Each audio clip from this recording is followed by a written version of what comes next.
Hello there, I'm Tanya Gabrielle, Wealth Astronumerologist, and welcome to your special Aries lunar eclipse forecast. Now this full moon eclipse has the moon in Aries and the sun in Libra, and it's a supermoon, the biggest blood moon of 2015, and it happens in a really powerful month. Now September brings a lot of shifts, big changes. We already had the solar eclipse on the 13th. Now this amazing blood moon eclipse in the first zodiac sign of Aries culminates the month, and it also culminates the year. It's a really, really important moment for all of us. Now add the fact that this is the final of 4 blood moon eclipses in a row. That's called a tetrad in astrology, and these supermoon tetrads are really rare. So when the final blood moon in a tetrad happens to be in an 8 universal month and an 8 universal year, it's really, really a big, big moment. And since this eclipse happens at 4 degrees and 40 minutes in Aries and Libra, notice all those 4s, September is a 17 universal month, which reduces to the number 8. 1 plus 7 is 8. So what we have here again is an interaction between the numbers 4 and 8. And in numerology, this relationship between these numbers is very unique. And when it gets triggered, like it is again for this eclipse, it attracts fateful, destined events, decisions, people that really feel like it's my destiny, right? So the first solar eclipse already triggered this 4 and 8 numbers code on the 13th of September. And now the code is activated all over the place, everywhere. So you'll see this in a moment. Now, before the eclipse even happens, there's so much movement. Planets are either changing signs or they're changing direction. Mercury went retrograde the 17th at 15 degrees in Libra, and it stays retrograde until October 9th. Now it moves back over its shadow and to that 15-degree Libra mark on October 24th. When Mercury retrogrades, you're reevaluating and reviewing your life, as you probably know. Now, in this case, you'll be reflecting on relationships because Libra symbolizes the balances and it governs yin and yang, the balance between masculine and feminine. And so from October 24th onwards, you'll be able to forge ahead again and act on what you're discovering now about your partnerships and your intimate relationships and how you want to proceed. On September 17th, which is when Mercury went retrograde, Saturn also changed signs. Saturn went from Scorpio to Sagittarius, where it's going to stay until the end of 2017. Now, I'm really happy about this change because it means our visions of the future are clarified for us and can be much more easily manifested because Saturn is the manifester, right? And Sagittarius is about joy, so you'll feel real new possibilities for positive change. So you're seeing opportunities that allow you to make your life more fulfilling, including making the world a better place as well. So on September 23rd, we move through the autumn equinox in the northern hemisphere and the spring equinox in the southern hemisphere. Now, this is the moment that the sun moves into Libra. So the sun this time will be merged with the moon's north node the moment that it switches over to Libra. Now this means we're moving forward in our relationships because the North Node in astrology is about our future. So we're creating breakthroughs in both our intimate partnerships and the relationships that we have with each other. So we'll really shift in these areas as we get renewed and excited about a new future together. And having the autumn equinox just a few days before that big lunar eclipse really strengthens the eclipse even more. Also, before that eclipse happens, Mars leaves the sign of Leo and moves into Virgo on September 24th. So Mars joins Jupiter in Virgo, the sign of healing and service. And a day later, 2 things happen. Mars, now in Virgo, forms an activating square to Saturn, which means some of the goals that you might want to implement might be delayed. So watch for that. Be patient for a couple of days. The second thing that happens that day is that Pluto moves from retrograde into stationary, which means it stands still before moving direct. And that happens on September 25th, just a couple days before the big supermoon eclipse. So when any planet is not moving, so it's right between changing directions from backwards or forwards, it has the most powerful effect because it's standing still. So it's like watching a slow-mo clip where you can clearly see things you didn't notice before, right? So with Pluto stationing, we'll be confronted with our own sense of empowerment and power in general, which includes any control issues. So now with Mars square Saturn, like I just said before, that's happening at the same time, right? So right before this big full moon eclipse, so you want to make sure you breathe, stay centered, grounded, because it's going to be really intense with all these other energies going on, and you could easily get a bit emotional, or empowerment issues come up, or you may feel blocked for a couple days as well in terms of your goals. So now we finally reached the end of September and that big moment everyone has been waiting for, and it happens at 3:50 a.m. Universal Time, so Greenwich, England, and it happens 7:50 p.m. Pacific Time and 10:50 p.m. Eastern Time on the 27th of September. So that's when we'll experience the lunar eclipse in Aries.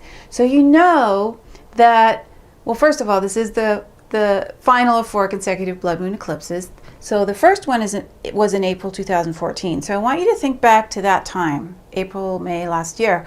And so think about what was going on for you. Did you meet anyone? Did you make a major decision? Did something major happen to you? Did you experience a shift of some kind, a change of some kind? Because now that the cycle of these 4 eclipses is culminating, things will come to fruition, right? So this is a really big full moon. It's a supermoon, and it's actually the most powerful supermoon of the year, and that magnifies the eclipse even more. Okay, so how we feel, how we think, how we act is going to be affected. So we feel supermoons more anyways, so the fact that this is also the closest one of the year, plus it's the final in that total full moon eclipse cycle, it really is one for the record books. Now in the US, Canada, Central South America, this total lunar eclipse begins on the evening of September 27th.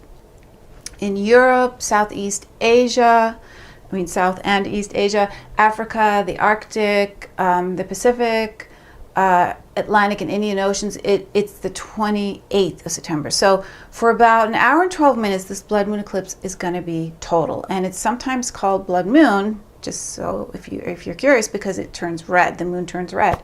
Now, since this lunar eclipse happens 4 days after the equinox in Libra, and within 4 degrees and 40 minutes of that nodal axis, that magnifies the intensity, the feeling of destiny and fate, the ultimate sense of total liberation in a big way. So let's look at now the geometry for this eclipse. Because like I said, the moon will be at 4 degrees, 40 minutes in Aries, which is why it's called an Aries blood moon eclipse. The sun will be at 4 degrees, 40 minutes in Libra. So the sun will be in Libra conjunct, that means merged with the north node and also with Mercury, which is retrograde.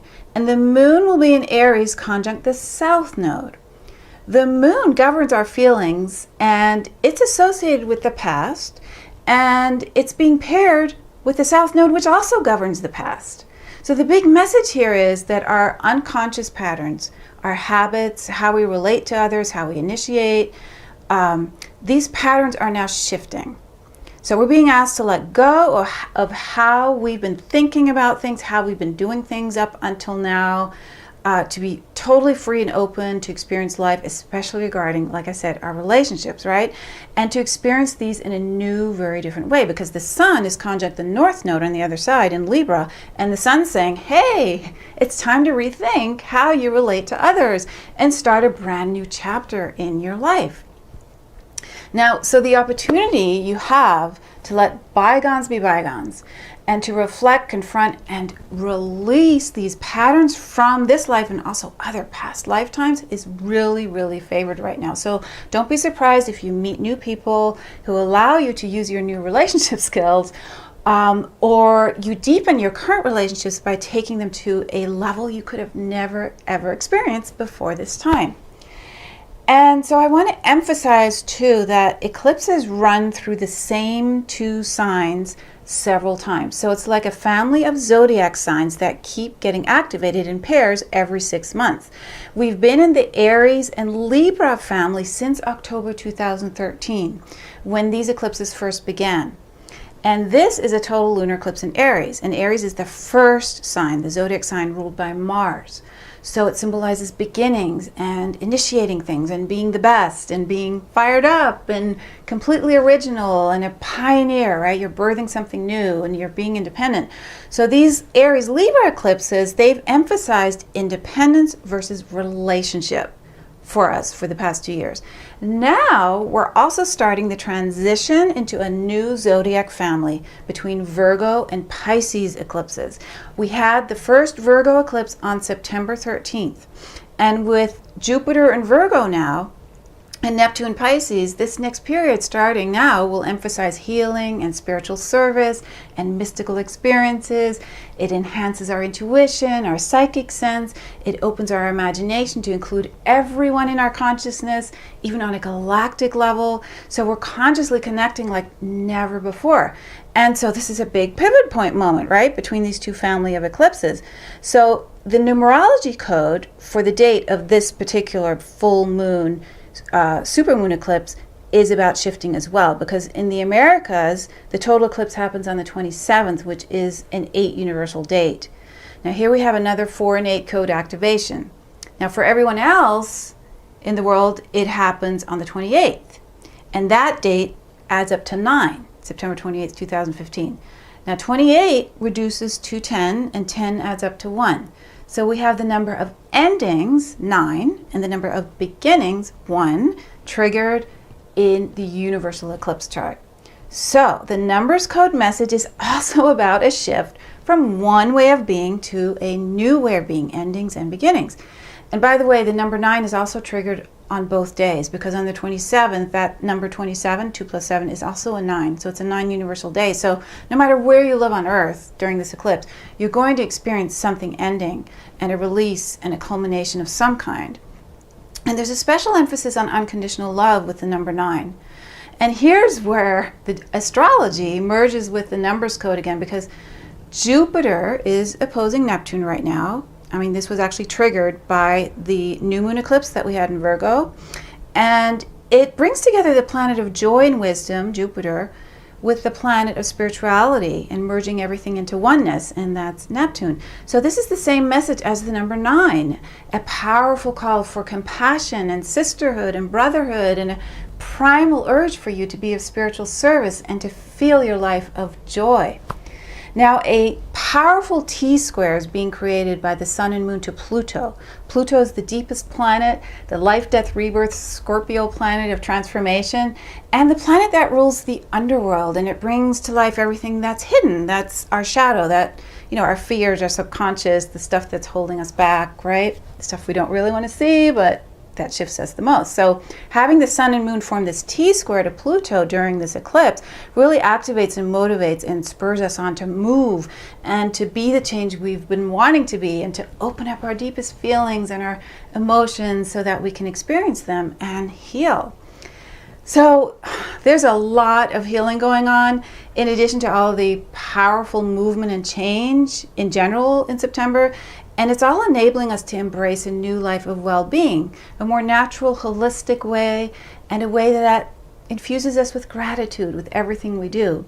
So I want you to think back, what were you seeding back in March and April of this year? What were you experiencing? What were you processing? Because the seeds that you laid down at that time are now becoming seedlings. This lunar eclipse is a full moon, so it's shining a light on how far you've come in the last 6 months. So it represents the completion of something, and it's going to reveal something to you. So really pay attention to what you're discovering right now, because it will be the key to how you're going to move forward, which is cool. Now, since we're in the middle of a powerful Mercury retrograde cycle, as you know, in Libra, your urge to reflect and get clarity in your life, especially regarding your relationships, is going to be super enhanced. With Saturn just having entered Sagittarius until the end of 2017, we're shifting our manifestation energy into doing and being what brings us joy. what expands our life in the most positive way and eliminate everything else, right? Everything else is going. And with Pluto moving direct again just a couple days before the full moon eclipse, there's a powerful natural urge fired up inside all of us to transform and start fresh. So it's a big moment, as you can see, no doubt about it. So this video is a bit longer than usual. I hope that it helps you navigate this momentous supermoon eclipse and all the months that follow, because it will leave a big effect on you for a while. And I love hearing from you, so always feel free to leave me a comment below on how you're feeling, how you're doing. I send you a lot of love, many blessings, and I'll see you soon.